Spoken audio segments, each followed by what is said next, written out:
महाराष्ट्र में भगवान पंढरीनाथ विराजमान हैं, जिनको विट्ठल भगवान कहते हैं। उनके एक भक्त हुए जिनका नाम था चोखो मेला। क्या नाम था? चोखो मेला। तो चोखो मेला एक किसान परिवार में जन्मे थे और बहुत ऊंची जाति के नहीं थे। पर ठाकुर जी को इन सब से फर्क नहीं पड़ता कि आप कौन से कुल के हो, कौन सी जाति के हो, कौन सी प्रजाति के हो। आप मानव भी नहीं हो ना, तो भी गजेंद्र भी बन गए तो भी वो रक्षा करने आएंगे। वो इतना विचार नहीं करते। तो चोखा मेला जी जो थे, चोखो मेला ऊंचे कुल में नहीं जन्मे थे। बचपन से ठाकुर जी का इतना चरित्र सुना कि एक दिन अपने बगीचे के कुछ फल तोड़ करके ले गए ठाकुर जी के लिए। मंदिर में जैसे ही पहुंचे तो ठाकुर जी के सामने अपना झोला खोलने लगे। पुजारियों ने कहा, ए, क्या करते हो, क्या करते हो? मेरे बगीचे के फल हैं, अपने हाथ से तोड़ के लाया, पंढरीनाथ भगवान को खिला देना। पुजारी पहले तो हंसे, बाद में बोले, चल चल निकल यहां से, तेरे हाथ का तो तेरी परछाई पड़ जाए तो उस स्थान पर पानी डालना चाहिए। तेरे हाथ का टूटा हुआ फल हम ठाकुर जी को खिलाएंगे? ले जा इसको। अरे फल तो पवित्र है ना, पृथ्वी तो पवित्र, पृथ्वी से फल निकले हैं, इनको तो स्वीकार कर ही सकते हो। पुजारियों ने बहुत डांटा फटकारा, नहीं माने। वो भी लग रहे थे कि नहीं, पवाओ पवाओ। तो पुजारियों ने बहुत मारा और मार पीट के मंदिर से निकाल दिया और वो निकल जाओ यहां से। चोखा मेला जी रोते रोते वापस चले गए और अपने फल बांध करके ले गए। बोले, ठीक है पंढरीनाथ, आप तो अमीरों के देवता हो, अमीर 56 भोग लेके आएंगे तो पालोगे, गरीब यहां पे फल तोड़ के लाया तो आप पिटवा रहे हो पुजारियों से मुझे। दुखी होकर के चोखा मेला जी चले गए। रात्रि के समय अपने आसन पर, अपने घर पर बैठे थे। इतने में ही क्या देखा, बड़ी सुंदर कस्तूरी की सुगंध आ रही है, दूर से मणियां जैसी चमक रही हों और सुंदर नूपुरों की आवाज आ रही है, खूब सारे गहने पहने कोई व्यक्ति आ रहा है। और जैसे ही थोड़ा सा प्रकाश हुआ तो क्या देखा, साक्षात पंढरीनाथ भगवान चोखा मेला जी के सामने आ गए। चोखा मेला बोले, आप कौन? बोले, मुझे भूल गए, मैं विट्ठल पांडुरंग, सुबह आए थे तुम दर्शन करने। हाँ, तो सुबह तो मार पीट के भगवा दिया था आपने मुझे, अब क्यों आए हो मेरे घर पे? ठाकुर जी बोले, देखो ये पंडा पुजारी लोग हैं ना, ये दिल के बुरे नहीं है, पर इनको कभी कभी लगता है कि कोई म्लेच्छ ना आ जाए, कोई मुस्लिम रूप बदल के ना आ जाए, कोई मंदिर अपवित्र करने ना आ जाए, इसलिए थोड़ी रोक टोक करते हैं। बोले, रोक टोक? मारा मुझको? अरे तो इसीलिए तो मैंने भी उसका प्रायश्चित किया, मेरे भक्त को मारा। क्या प्रायश्चित किया? बोले, आज मैंने भोजन नहीं किया, सुबह मैंने राजभोग नहीं किया, ब्यारू नहीं किया, कलेऊ नहीं किया। क्यों? मेरा भक्त फल लेके आया, वो मुझे नहीं खिलाया तो मैं भूखा रहा, और जब मंदिर बंद हो गया तो तेरे घर आया हूं खाने, चल अब मुझे खिला दे। चोखा मेला जी के सामने ठाकुर जी बैठ गए, केला खिलाए, अमरूद खिलाए, सेब खिलाए, ठाकुर जी को अपने हाथ से खिला रहे हैं। कुछ फल बच गए तो ठाकुर जी अपनी पीतांबरी आगे करके बोले, ये फल दे दो, मैं बांध के ले जाऊंगा। तो चोखा मेला बोले, यहीं खा लीजिए।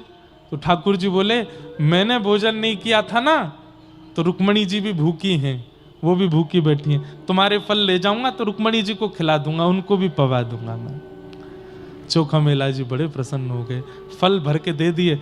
अब सोचिए, ठाकुर जी अपनी पीतांबरी में फल बांध के ले गए रुक्मणी जी के लिए, और मंदिर में जाके रुक्मणी जी को खिलाया। सुबह 4 बजे जैसे ही कपाट खुले मंगला के लिए, तो फल के छिलका पड़े थे गर्भगृह में, सारे फलों के छिलके पड़े। पुजारी सब बोलने लगे, ये छिलके भीतर कैसे आ गए? अरे मंदिर तो बंद करके गए थे, चारों तरफ से खिड़कियां लगी थी, ये छिलके अंदर कैसे आए और कौन खा के गया है? तब एक पुजारी बोला, अरे कल वो आया था एक चोखा मेला, उसको हमने मंदिर में घुसने नहीं दिया, तो बाहर खड़े होके बड़ी बड़ी अभद्र भाषा बोल करके गया था। हो ना हो, अपना बदला लेने के लिए कैसे भी मंदिर में घुस के पूरा मंदिर अपवित्र करने की भावना से खा करके छिलके फेंक दिए। हम मानवों में क्वालिटी है क्या? बिना सच जाने अपने मनगणंत भावों को बनाने की, सबके अंदर है, बना लिया। अब एक भी पंडा पुजारी ये नहीं सोच रहा है कि मंदिर तो खुला नहीं, ताला का सील तो निकला नहीं, वो चोखो मेला अंदर कैसे आया होगा। बोले वो बाद का विषय है, पहले उसको पकड़ के उसकी धुनाई करो। सुबह सुबह 5 बजे सारे पंडा पुजारी पहुंच गए चोखा मेला के घर। सो रहे थे बेचारे बड़े प्रेम से कि ठाकुर जी आए रात को। सुबह उठा के पुजारी जी ने फिर मारा उनको। चोखा मेला बोले अब मैंने क्या किया। बोले तू मंदिर में घुस गया भीतर और वहां फल खा करके छिलका फेंक के आया पांडुरंग के पास। चोखा मेला बोले नहीं नहीं नहीं नहीं, मैं नहीं गया था, पंढरीनाथ मेरे घर आए थे। बोले और मारो इसको, ये बताना चाहता है कि पंढरीनाथ इसके बड़े हैं, इससे भी ये पंढरीनाथ से भी बड़ा, इसके घर आएंगे। अरे हम लोगों को 25-25 30-30 साल सेवा करते हो गए, हमारे तो स्वप्न में भी नहीं आए, तेरे घर आ गए हो। अरे मैं सच बोल रहा हूं, मैं ये हमको नीचा दिखाने के लिए ये सब बातें बोल रहा है, और मारो इसको। इतना मारा। चोखा मेला वहीं बैठे बैठे रोते रोते बोले जय हो पंढरीनाथ, तेरी लीला बड़ी अद्भुत, मैं तो कुछ कर ही नहीं रहा हूं, जबरदस्ती पिटवा रहे हो मुझे। लौट करके पंडा पुजारी सब अपना हाथ अब बढ़िया लगा, बढ़िया बदला लेके आए, उसी ने किया था ये सब। लौट करके जब पुजारी आए तो क्या देखा, मंदिर का मुख्य द्वार बंद, भीतर की किवाड़ बंद, सारी खिड़कियां बंद, सब बंद है। खोलने का प्रयास किया, नहीं खुला। खूब जोर लगाया, हजारों की हजार पंडा पुजारी जोर लगा रहे हैं, लेकिन मंदिर नहीं खुल रहा है। सब प्रयास कर लिए, शाम हो गई, मंदिर जब नहीं खुला तो सब पुजारी समझ गए हमसे कोई अपराध हुआ। घुटने के बल बैठ करके सब कान पकड़ के क्षमा मांग रहे हैं। बोले पंढरीनाथ हमने किया क्या, बताओ तो। ठाकुर जी बोले अब जब तक पृथ्वी प्रलयकालीन समुद्र में नहीं डूब जाएगी तब तक मेरा पंढरीनाथ मंदिर बंद रहेगा। क्यों? क्योंकि तुम सबने मिलके एक मेरे परम वैष्णव भक्त का अपमान किया, अब मैं किसी को दर्शन नहीं दूंगा। सबने खूब प्रयास किए, 2-3 दिन तक ठाकुर जी ने मंदिर नहीं खोला, अंदर से बंद कर लिया। तब पुजारियों ने कहा प्रायश्चित बताइए कि हम क्या करें। ठाकुर जी बोले मेरी सोने की पालकी है, उसको लेकर के जाओ और चोखो मेला को बैठा के नाचते गाते हुए उसको यहां लेके आओ, तब मंदिर खुलेगा। कितना प्रेम करते हैं ठाकुर जी अपने वैष्णवों से, अपने भक्तों से। अरे आप गलती से एक तिलक लगा देते हैं ना, ठाकुर जी के नेत्र सजल हो जाते हैं। अरे ये तो मेरा है गयो, ये तो मौसम प्रेम करे। अरे पति को जैसा श्रृंगार प्रिय लगता है, पत्नी वैसी साड़ी पहन ले या वो प्रिय श्रृंगार कर ले, पति खुश हो जाता है।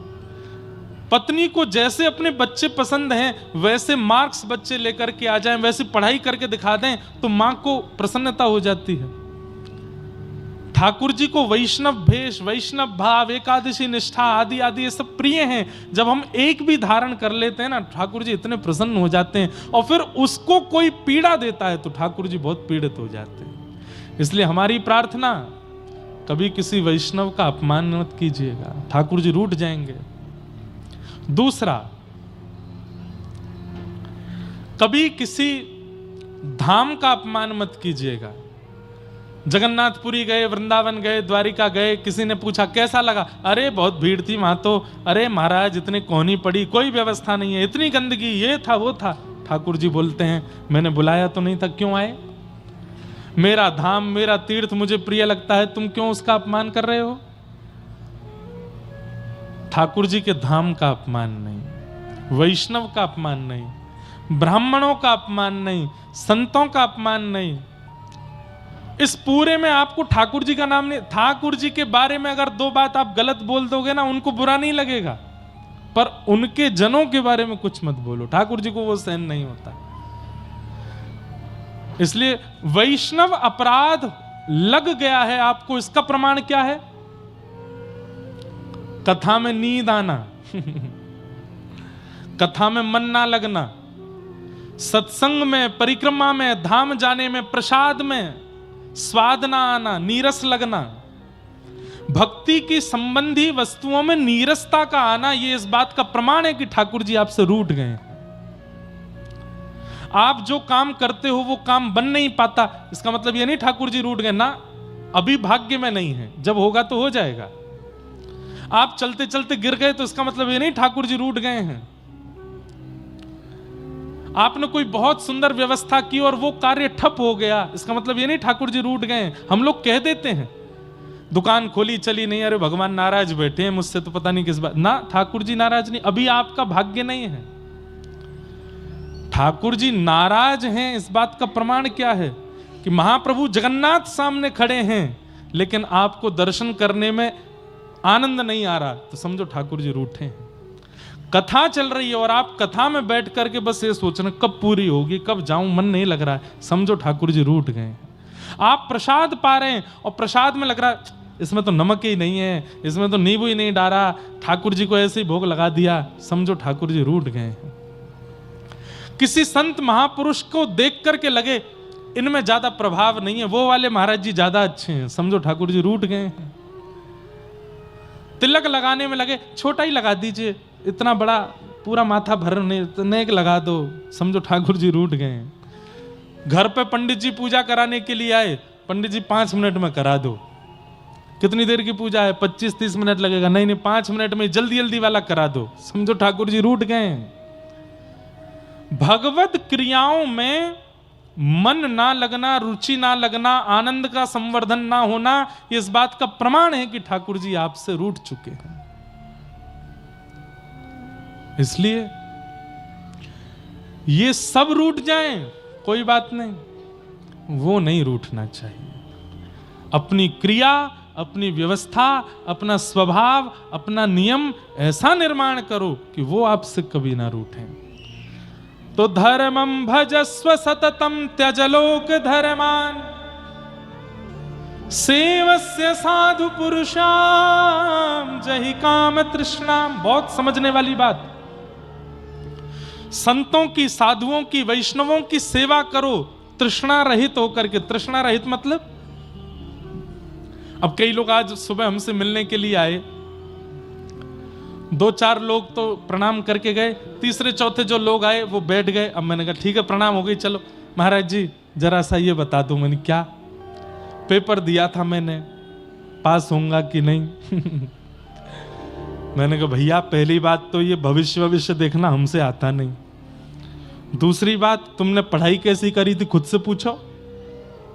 अब तुम पढ़े ही नहीं होंगे तो फिर पेपर कोई तंत्र मंत्र से बढ़िया थोड़ी हो जाएगा, जैसे पढ़े होगे वैसा होगा। 4वीं 5वीं माता जी आ गई, वो बोली हमारी बेटी बहुत बीमार रहती है महाराज जी कुछ बताओ। अरे मुझे भी जुकाम हो गया था, उसका मैं क्या करूं? वैष्णवों के पास, कथा वक्ताओं के पास, ब्राह्मण पंडितों के पास, साधु संतों के पास कामना रहित होकर के जाइए। सेवस्य साधु पुरुषाम जहि काम तृष्णाम, किसी कामना से नहीं जाइए। आजकल एक नई कामना और ऐड ऑन हो गई है, वहां जाएंगे तो हम अपनी वीडियो बनवा के सोशल मीडिया पर डालेंगे, 400-500 लाइक बढ़ जाएंगे। ये भी एक कामना है। कई लोग, हजारों लोग मिलने आते हैं, उनमें से 1-2 लोग ऐसे आते हैं प्रणाम करें, मुझे फोटो नहीं खिंचवाना, मुझे बस दर्शन करना था। तो मन कितना खुश होता है, अरे वाह भाई तू बस मिलने आया हमसे। साधु पुरुषों के पास, वैष्णवों के पास, संत जनों के पास सेवा करो तृष्णा रहित होकर के। ये कृपा करके आशीष दें, ये भावना भी चित्त में नहीं आनी चाहिए। ये सेवा का अवसर दे रहे हैं, यही बहुत बड़ी बात है। मुझे कुछ चाहिए नहीं, आप प्रसन्न रहो। और तीसरा गुण बहुत विशेष, अन्यस्य दोष गुण चिंतन माशु मुक्त्वा। बंधुओं एक बात सुनिए, आप धार्मिक हैं, आप अनुष्ठान करते हैं, आप भजन करते हैं, कथा सुनते हैं, परिक्रमा करते हैं, नियम का पालन करते हैं, इन सब का प्रमाण क्या है कि ये धर्म आपको लग रहा है? सब लोग इधर देखो, ध्यान से सुनो, विशेष रूप से आगे वाले लोग ज्यादा ध्यान से सुनो। पीछे वाले तो हमको दिखते नहीं, आगे वाले दिखते हैं, इधर उधर करते हैं, उबासी लेते हैं, तो हमारा मन, मेरा भी होता, मैं भी ले लेता हूं। इसलिए आप लोग ध्यान से सुनो। अन्यस्य दोष गुण चिंतन माशु मुक्त्वा। आपका भजन, आपका साधन, आपका नियम आपको लग रहा है, इसका एक प्रमाण यह भी है कि किसी के लाख दोष बताने पर भी आपको उसमें दोष नहीं दिखता। लाख दोष बता दिए, अरे ये तो ऐसा है, ये तो वैसा है, ये तो ये है। समाज के लोग कुछ भी कह गए, लेकिन वो व्यक्ति जब आपके सामने आया तो आपने उसमें एक भी दोष नहीं देखा। इसका मतलब क्या है? आपका भजन, आपका साधन, आपका नियम इतना पवित्र हो चुका है कि वो जिसको दिखाता है उसको पवित्र ही दिखाता है। अरे वो रावण है जिसके सामने लोकाभिरामम रणरंग धीरम राजीव नेत्रम रघुवंशनाथम साक्षात राघव खड़े हो जाते हैं, तो रावण राम में भी दोष देख लेता है। राम जी में कोई दोष देख सकता है? श्रीमद् वल्लभाचार्य जी महाराज कहते हैं, अधरम मधुरम वदनम मधुरम हसितम मधुरम चलितम मधुरम वेणुर मधुरो रेणुर मधुरो मधुराधिपते रखिलम मधुरम।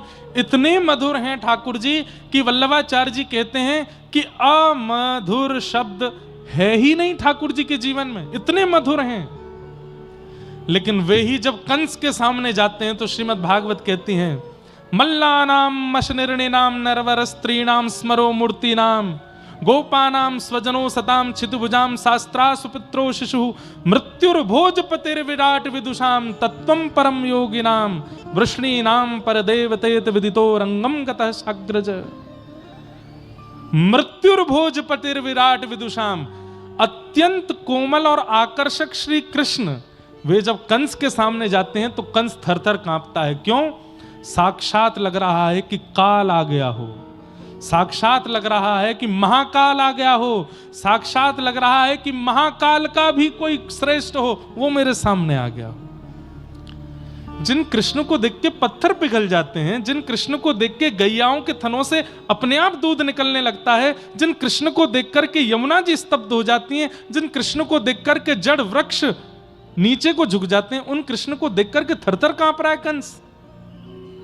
इसका मतलब क्या है?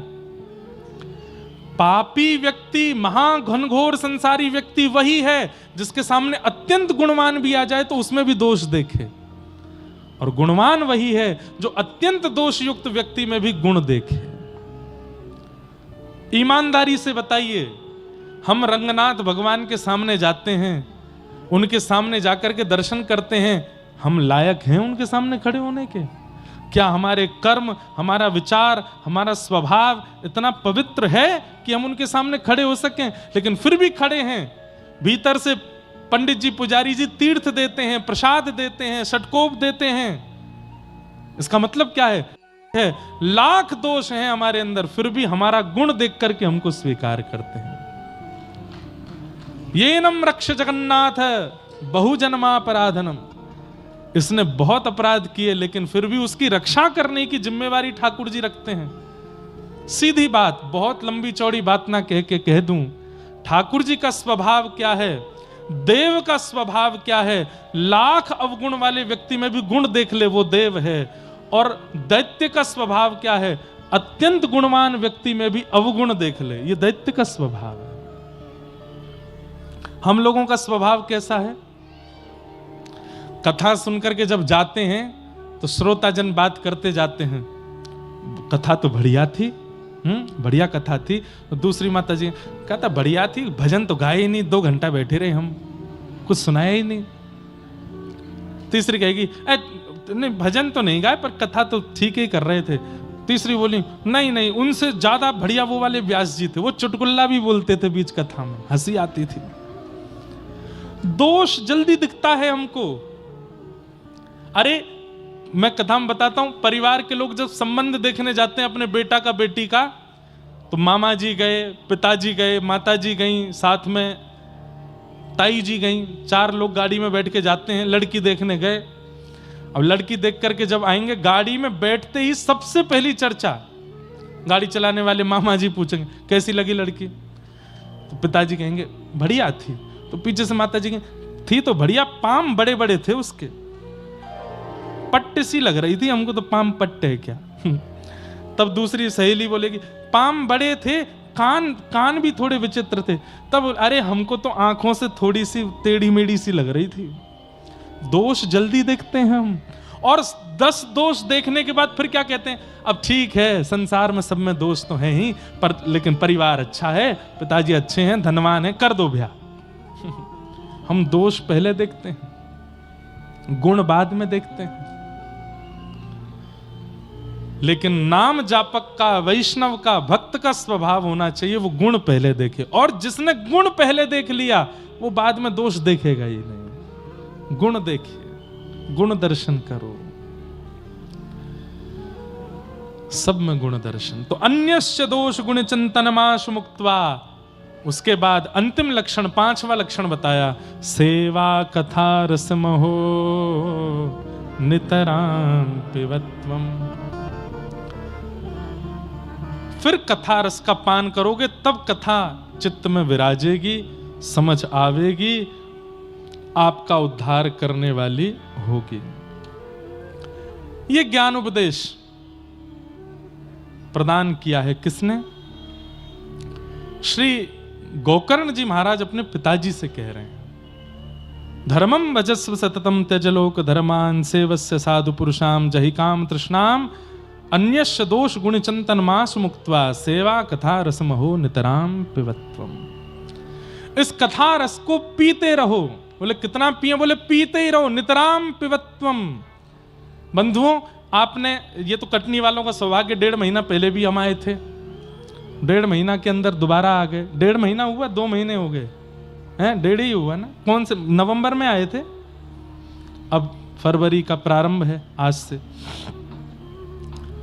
तो यहां तो बार बार कथाओं का क्रम बन रहा है, बार बार संत जन, बार बार ऋषि जन, बार बार ऐसे महत्पुरुष जन, बार बार कथा वक्ता गण आ रहे हैं। हम कह रहे हैं कि हम अगर 2-4 हफ्ता बाद फिर आ जाएं, फिर से आओ कथा सुनने। एक बार में मन भरना नहीं चाहिए। आ नहीं रहा हूं मैं इतनी जल्दी आ तो नहीं रहे हैं, पर अगर बाय चांस आ भी जाएं तो ये मन में भाव नहीं आना चाहिए कि सुन तो लई हमने, कितनी बार सुने, ये महाराज जी को कुछ काम नहीं, आते ही रहते हैं, 1.5-2 महीना में आ ही जाते हैं। अरे नितराम पिबत्वम, सुनते रहो, सुनते रहो, सुनते रहो, जब तक तन में प्राण है। कटनी शहर में आप जब तक रह रहे हो, इस शहर के परकोटे में कोई भी कथा वक्ता व्यास आ जाए, आपका नियम होना चाहिए मुझे जाना ही है, सुनना ही है। चाहे वो व्यास जी श्रेष्ठ हैं, अश्रेष्ठ हैं, 1 मिनट के लिए जाना है, जाना जरूर है, सुनना है। ये सुनना मत छोड़िए। श्रवणम कीर्तनम विष्णु स्मरणम पाद सेवनम अर्चनम वंदनम दास्यम सख्य आत्मनिवेदनम, सुनकर के कल्याण हो जाएगा। और भैया कथा रस सुनी नहीं जाती, पी जाती है। पिबत भागवतम रसमालयम मोहर हो रसिका भुवि भावुका। आहा, बहुत सुंदर भाव है। कोई पीवे, कोई पीवे, कोई पीवे। भैया देखो, कथा मौन होके सुननी चाहिए, लेकिन कीर्तन जब हो तो गाना चाहिए। कोई पीवे, हाँ कोई पीवे, कोई पीवे, कोई पीवे, कोई पीवे, हाँ कोई पीवे, कोई पीवे, कोई पीवे, हो कोई पीवे संत सुजान नाम रस मीठा रे, नाम रस मीठा रे, कृष्ण रस मीठा रे।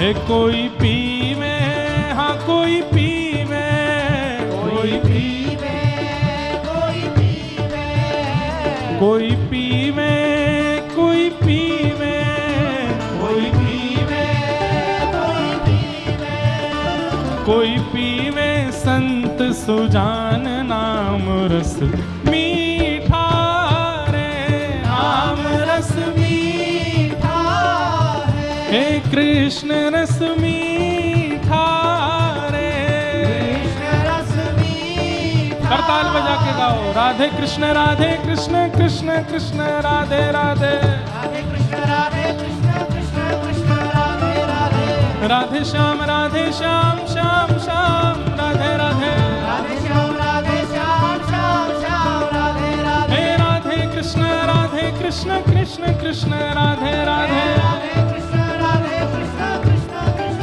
राधे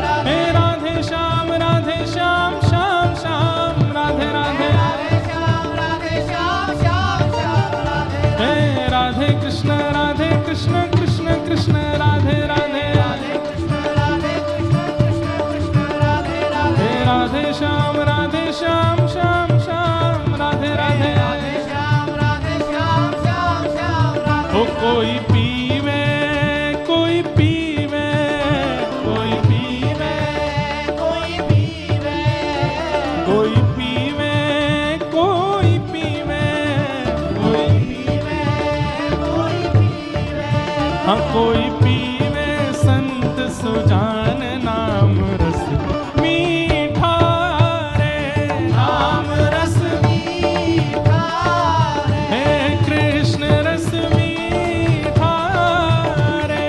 कृष्ण रस मीठा आप कहोगे महाराज जी इस रस को किसने पिया, जरा बताइए उनके बारे में। तो सुनो, राजवंश की रानी पी गई एक बूंद इस रस का भैया रे। एक बूंद इस रस का भैया रे एक बूंद इस रस का ओ राजवंश की रानी पी गई एक बूंद इस रस का भैया रे। एक बूंद इस रस का भैया रे एक तब क्या हुआ, रस का ओ आधी रात महल तज चल दी रहा न मनवा बस का भैया रे। रहा न मनवा बस का भैया रे राना बनवा बस कौन है ये राजवंश की रानी, कौन है जिसने एक बूंद पीते ही घर छोड़ दिया। गिरधर की दीवानी मीरा, गिरधर की दीवानी मीरा गिरधर की दीवानी मीरा। गिरधर की दीवानी मीरा यहाँ ध्यान छूटा अपयश का भैया रे। ध्यान छूटा रस का भैया ओ बन बन डोले श्याम दीवानी, बन बन डोले श्याम दीवानी हाँ बन बन डोले श्याम दीवानी, बन बन डोले श्याम दीवानी क्योंकि लागा नाम का चस्का। नाम रस कृष्ण रस राम रस मीठा रे। नाम रस मीठा है कृष्ण रस मीठा रे। कृष्ण रस मीठा है हे कोई पीवे कोई पीवे कोई पीवे कोई पीवे हाँ कोई पीवे हाँ कोई पीवे कोई पीवे कोई पीवे कोई पीवे संत सुजान नाम रस मीठा रे। नाम रस मीठा है हे कृष्ण रस मीठा रे। कृष्ण रस मीठा है जो लोग कथा सुन रहे हैं वो तो ऐसे बैठे हैं नीचे ही ताली बजा रहे, दिख भी नहीं रहे, लेकिन वास्तव में जो कथा पी रहे हैं वो भुजा भी उठा रहे हैं, करताल भी बजा रहे हैं, नृत्य भी कर रहे हैं। तो नेक दिखाओ तो सही, सुन कौन रहे है और पी कौन रहे है। हे राधे कृष्ण कृष्ण कृष्ण राधे राधे राधे कृष्ण राधे कृष्ण कृष्ण कृष्ण राधे राधे राधे श्याम श्याम श्याम राधे राधे। श्याम राधे श्याम श्याम श्याम राधे राधे हे राधे कृष्ण कृष्ण कृष्ण राधे राधे। कृष्ण राधे कृष्ण कृष्ण कृष्ण राधे राधे हे राधे श्याम श्याम श्याम राधे राधे। श्याम राधे श्याम श्याम श्याम राधे ओ कोई पीवे संत सुजान कृष्ण रस मीठा रे। कृष्ण रस मीठा बोल वृंदावन बिहारी लाल की।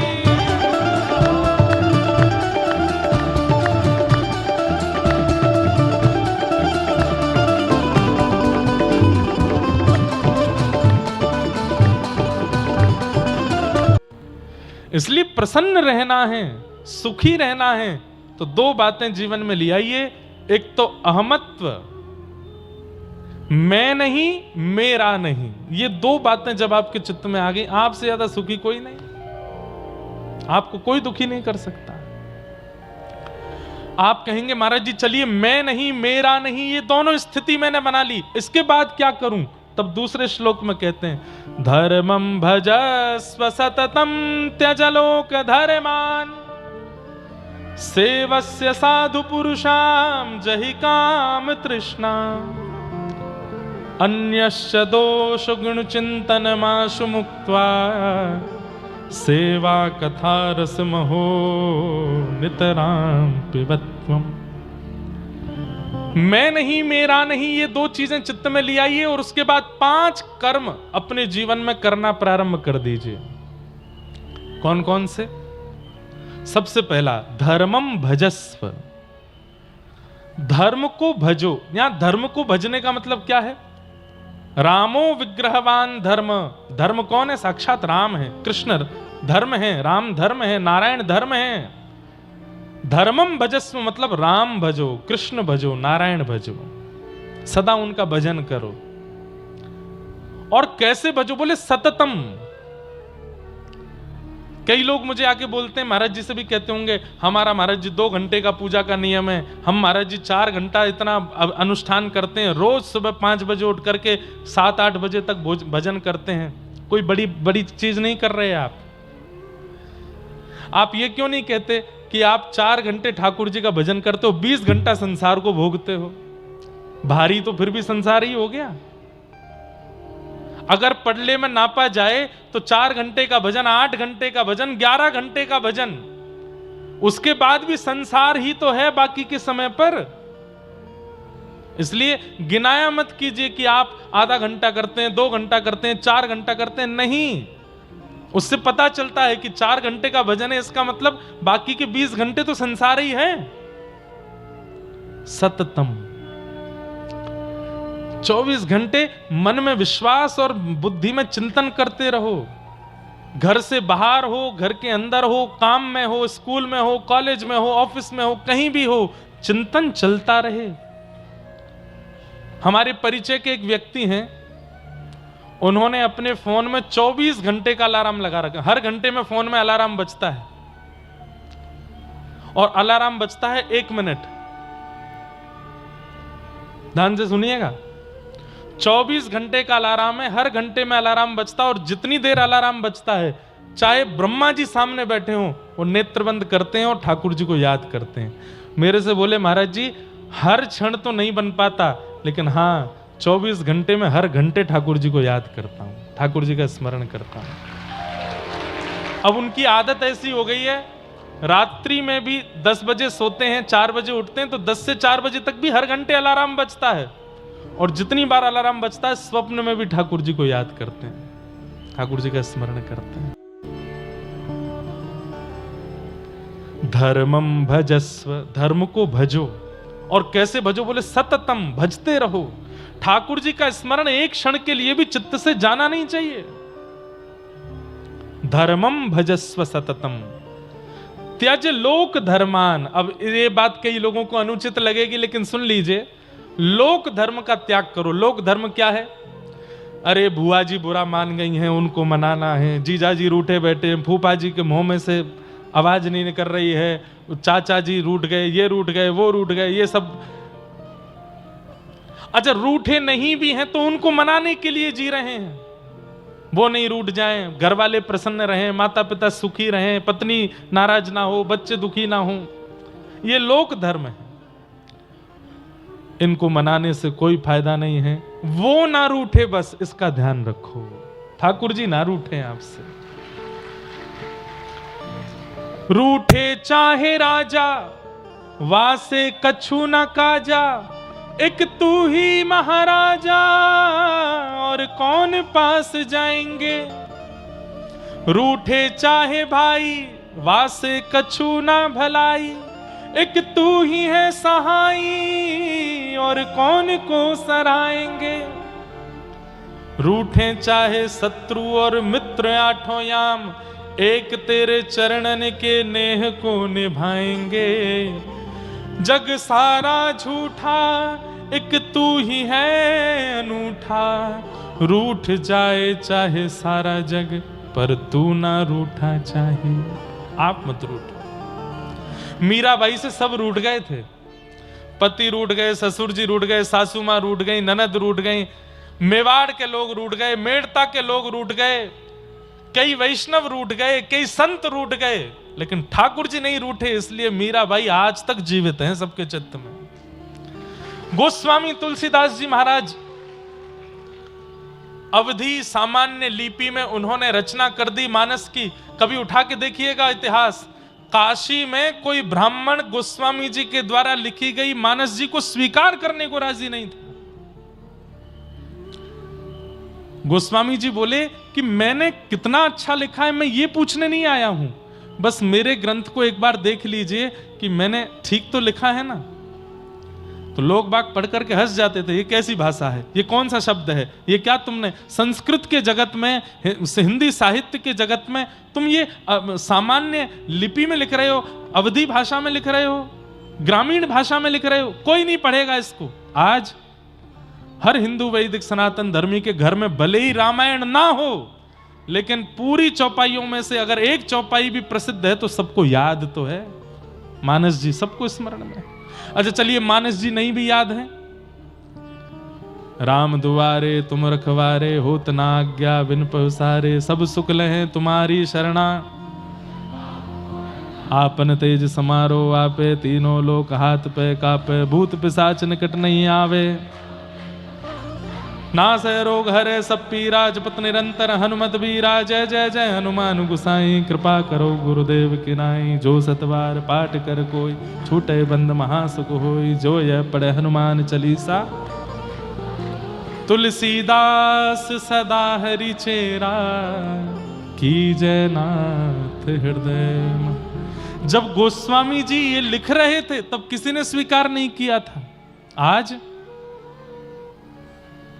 दो चीजें ऐसी हैं, अगर वो हिंदुओं को याद ना हो तो उनको धिक्कार बोला जाता है।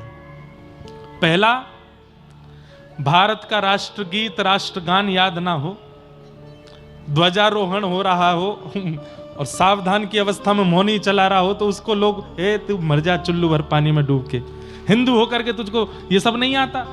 और दूसरा, यदि हनुमान चालीसा चल रही तो कई लोग तो यही देखते हैं कौन कौन नहीं बोल रहा है, किसको, ए तुझे हनुमान चालीसा नहीं आती, अरे राम राम राम, तूने क्या कर दिया। आज सबको याद है हनुमान चालीसा। क्यों? क्योंकि जब सब रूठ गए थे गोस्वामी जी से, उस समय भी राघव नहीं रूठे थे, क्योंकि जानते हैं कि ये सत्य है। इसलिए संसार का कोई भरोसा नहीं है भैया, ये कब आपसे रूठ जाए, कब आपसे मान जाए, कब आपका हो जाए, कब आपसे पिछड़ जाए। इसलिए इसको मनाने, रिझाने और रुठाने में मत लगो। ठाकुर जी ना रूठें बस। और ठाकुर जी के रूठने के कुछ मुख्य मुख्य कारण हैं, उनका ध्यान रखना। सबसे पहला कारण, ठाकुर जी कब रूठते हैं? भैया इधर देख लो, कथा सुन लो। ठाकुर जी के रूठने के कुछ मुख्य कारण हैं, उनमें सबसे पहला कारण है कि ठाकुर जी के किसी भी भक्त का आप अपमान मत करो, अपराध मत करो। यदि आपने अपमान कर दिया तो ठाकुर जी रूठ जाएंगे।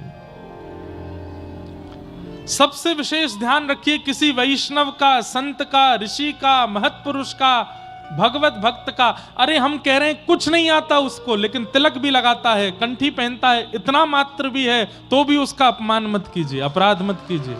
ठाकुर जी को प्रिय नहीं लगता।